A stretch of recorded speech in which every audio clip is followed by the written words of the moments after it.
Shalom, shalom, brothers. This brother Kamal Mahar here, back at it again. First thing first, we give all praise, honor, and glory to Yahweh, Bashem, Yahweh Shah, Bahawah, Kakwadash. Double honor to the apostles and elders learn his truth from. Blessing to the Akimadar preaching his word, Wahora to sincerity. Blessing 144,000, 1/3. The elect, the first fruits, kingdom of heaven, house of David, the Biaf, that would die. And shalom, you brothers that are speaking different tongues and looking different nations. Shalom to you, brothers. So today, brothers, man, I wanted to I would say it's a short land back off this video I seen. It was pretty much an older video, but it was basically like Israelites versus what you would call so-called Christianity, on the basis of that the Most High, or who they would call God, which name is Yahweh, in their world, according to the doctrine of Christianity, that the Most High Yahweh does not do evil things, or doesn't create evil, which being in front of the Israelite brothers that was at their camp, just fell into a trap. Most brothers, like according to myself, are very well versed in this particular topic, because the Lord does good and evil, which, like I said, in the doctrine of the Christianity, they will, say that he doesn't, which wouldn't be farther from the truth, right? So, it's interesting because, some brothers that I can agree with will say, well, how does the Lord have all these how do we have all these emotions, but the Lord can just have one? That wouldn't make the Lord omnipotent or all-knowing. Or why would the Lord give us all of these and he just got one? Doesn't really make any sense. Scriptures talk about vengeance, jealous God, wrath, anger, happy, all those different things that the Lord pleased, all the different things the Lord feels or expresses. You know what I mean? Those things are also present. Whereas though when it comes to Christianity, is as if the Lord just loves in general, which the Lord also is love as well. Pursuing the Ecclesiastes, the 3rd chapter, there's a time and a place for everything. A time to kill, a time to be alive, a time to bring up, a time to bring down, a time to be happy, a time to be sad, and a time of peace and a time of war, things of that nature. So everything has its appropriate balance. But obviously, when it comes to the wacky Christians, the Lord doesn't do evil, which that's always not even true. So what they would do is, as they should when they defend the gospel or defend the scriptures, they will, have them in their snare. They might say, so does the Lord create evil? Then they might respond, the Christianity person might respond, male or female. No, he doesn't. My God doesn't do that. Okay? Then the other brothers might respond, ooh, or they might get into their little thing because they know what's coming next. They know this is pretty much an alley-oop into a slam dunk. Now, I'm going to pull my first precept. I even have, let me see. Well, first thing first, I like to get into, like Job, right? Job would be a really good indication because, obviously, the bet, which I don't really want, you know what?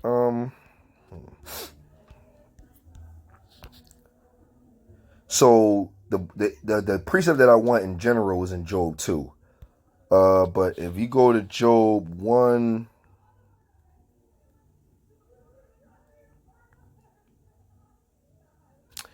let me see. So I'll bring a synopsis on Job when it comes to the Most High and Satan, right? Job 1 and let me see, go to 6. It says, now there was a day when the sons of Yahweh came to present themselves before the Lord, and Satan came also among them. And the Lord said unto Satan, whence comest thou? Then Satan answered the Lord and said, from going to and fro in the earth, and from walking up and down in it. So, Satan was doing his thing like he always does. And the Lord said unto Satan, Hast thou considered my servant Job? And there is none like him in the earth, a perfect and upright man, one that feareth Yahweh and excuse evil. So Job does his thing. He's a perfect dude. He doesn't do no evil thing. He feared the Lord. That boy is just, that boy is a solid guy. That boy is straight up dope, right? Then Satan answered the Lord, verse 9, and said, Doeth Job fear Yahweh for naught? Has not thou made an hedge about him, about his house, about all that he have on every side? Thou hast blessed the work of his hands, and his substance is increased in the land. So basically, if you give a synopsis, Satan and the Most High are betting that Job will curse the Most High. Let's keep on reading. But put forth thy hand now and touch all that he have, and he will curse thee to thy face. Right. So he's saying, because when we doing different videos, we like to talk about how when you're rich, you don't need the Most High. So a rich man will never really necessarily be fit for the kingdom because they have all that they have, and they don't need the Lord, so then there's no faith that they need. They're not going through any turmoil or adversity. They're in full-blown prosperity. So why would you pray to the Lord when you just always doing your thing, always satisfied and have enough of abundance? Well, Job had all of that as well, but also obviously was under the banner and the spirit or power of Yahweh Bashim Yahushua, and was aware of it and was able to discern between the Lord's doing and the faith, and also the daily bread of the Lord, and the Lord, and pretty much the Lord bless his hand. Pursuing this 1 Samuel, the 2nd chapter, is nothing to make it, for the Lord make a man rich. He brings him up, he brings him down, he make rich, he make poor. So Job was blessed by the Most High, and he was doing his thing. So Satan is pretty much saying what I would normally say in my videos, that when you got everything is easy to have faith in the Lord and to talk a good game about Yahweh Bashim Yahushua. But if you don't got anything at all, it'll be easier to curse the Lord, because you will probably be in a situation where you're so down on your luck that is like, maybe you might think the Lord don't really rock with you for real, and you might end up being like, cursing the Lord out, right? This is what Satan thinking that Job is going to do. Now, when you fast forward to Job 2 and 9, let's go to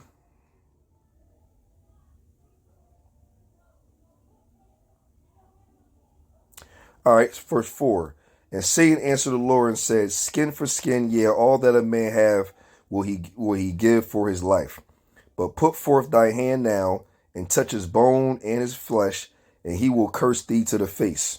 So he's betting him again that if you take the hedge off of Job and do him and allow me to do him dirty and make his life a living hell, he's going to curse you. He's going to curse you for that. The Lord, no, he's not. All right. So boom, bet. So then now you got verse 6. And the Lord said unto Satan, Behold, he is in thy hand, but save his life. Meaning you can't kill him, but you can do whatever you want, but you can't kill him. So when Satan forth from the presence of the Lord and smote Job with sore boils from the sole of his foot unto his crown, and he took him a potsherd to scrape himself withal, and he sat down among the ashes. Then said his wife unto him, Doeth thou still retain thy integrity? Curse Yahweh and die. So now they let you know that ain't no faith in the female, which that's what feminine goes into, lack of faith. But she's telling him he's so beat down, he's so in a distraught and messed up situation that you might as well curse the Most High and die, because you ain't looking too good, and there's nothing good happening for you. It ain't looking too good, and you better off just getting up out of here. So this is what he says. But he said unto her, Thou speakest as one as the foolish woman speaketh. What? Shall we receive good at the hand of Yahweh, and shall we not receive evil? In all this did not Job sin with his lips. There you go. So that lets you know that the Most High controls evil and good. And that was my point at that particular basis, because I wanted to bring out Job, because he was down on his luck in a bad scenario, and he was aware that evil is controlled by Yahweh and good. And even through the goods and the bad, you always give praises to Yahweh Bashem Yahushua. Beautiful. And he didn't sin at all. And obviously we know as the story goes on, I will always assume and like to say that Job was a millionaire turned into a billionaire because he kept his integrity in Yahweh Bashem Yahushua and kept his faith.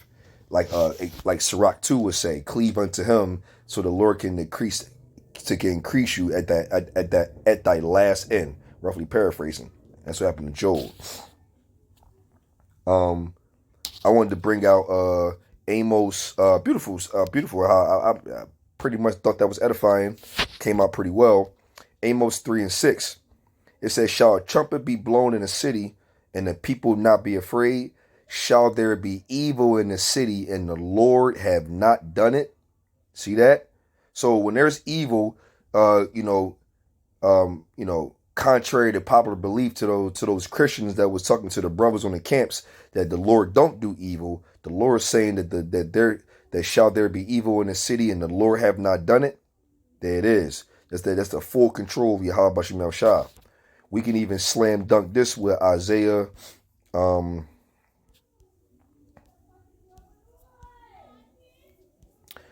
Isaiah the 45th chapter, 45 and 7. It says, I form the light and create darkness. I make peace and create evil. I, the Lord, do all these things. I don't think you need another breakdown for that. Those precepts, they come out. This one came out. And I find it very interesting because even when we bring these precepts out, they always still want to have a rebuttal with something. But hey, the understanding that the Lord controls both sides is evident and it's clear and it's in the scriptures. That's why it says that we shall go by what the scriptures say. You know what I'm saying? And I'm going to go at Ecclesiastes 12 and 14. Beautiful. It says, for Yahweh shall bring every work into judgment with every secret thing, whether it be good, whether it be evil. So the judgment going to be, on the righteous and the wicked. That's why Revelations goes into in the first chapter that the Lord, when the Lord comes back, he's going to reward every man according to his work shall be, and that's on a righteous side and the wicked side. Righteous gonna get their reward, the wicked gonna get their reward, but it's going to be a good, it's going to be an evil, and the Lord is the one that done it. And I believe I had a precept to that's what I had, and that's to prove that the Lord creates all evil and good. And there's no getting around it, and obviously the Lord is the big dog. So it's asinine to believe that we have love, jealousy, anger, sadness, anxiety or whatever. We got all these things, but the Lord just is one. Oh, God is all love, and that's it. It's absolutely ridiculous and crazy to think of, like trying to put Yahweh in the box. But obviously that's the proof of that. I brought this out, Lord willing, is edifying to you brothers. Lord willing, we'll give all praise, honor, and glory to Yahweh, Bashem, Yahushua, Bahawah Kakwadash. Double honor to the apostles and elders on his truth from. Blessings to the occupant there preaching his word with heart and sincerity. Blessed 144,000, 1/3 entirely. The first fruits kingdom of heaven. House of David that biyaf that would die. And shalom, brothers out there speaking different tongues and looking different nations. Shalom to you, brothers.